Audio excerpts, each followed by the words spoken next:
শুক্রবার আমবয়ানের মধ্য দিয়ে শুরু হচ্ছে ৫৮তম বিশ্ব ইজতেমার প্রথম পর্ব।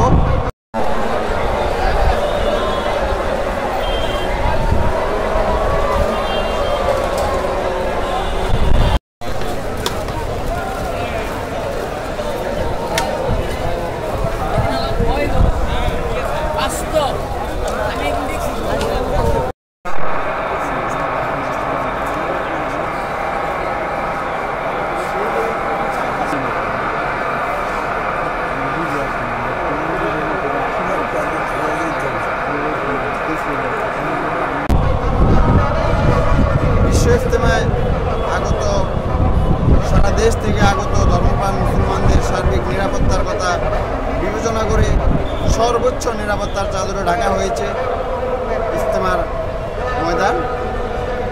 সার্বক্ষণিক নিরাপত্তায় নিয়োজিত রয়েছেন পুলিশ, র্যাব, বিজিবি, সেনাবাহিনী সহ সাদা পোশাকে রয়েছে গোয়েন্দা সংস্থার একাধিক কর্মকর্তা। এছাড়াও প্রতিদিন ইজতেমার সার্বিক বিষয়ে সাংবাদিকদের সাথে কথা বলবেন গাজীপুর মেট্রোপলিটনের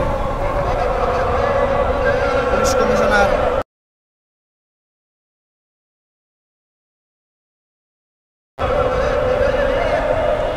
আজ শুক্রবার জুম্মার নামাজে সমবেত হওয়ার জন্য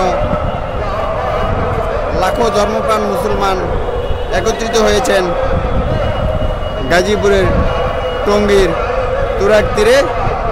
এ যেন মুসলমানদের মিলন মেলায় পরিণত হয়েছে টঙ্গীর তুরাগ তীর।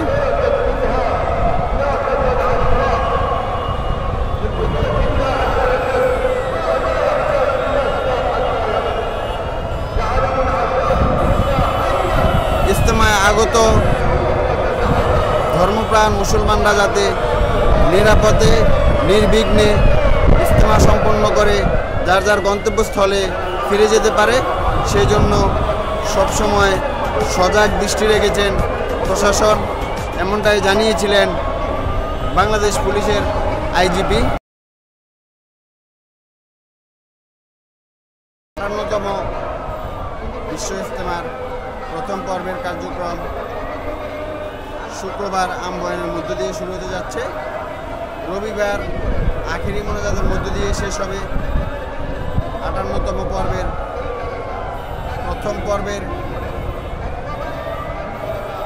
কার্যক্রম।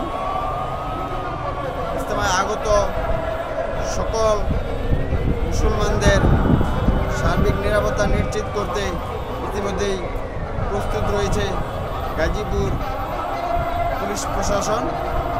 এছাড়াও সার্বক্ষণিক ইজতেমার নিয়ন্ত্রণে রেখেছেন একাধিক গোয়েন্দা সংস্থার কর্মকর্তা।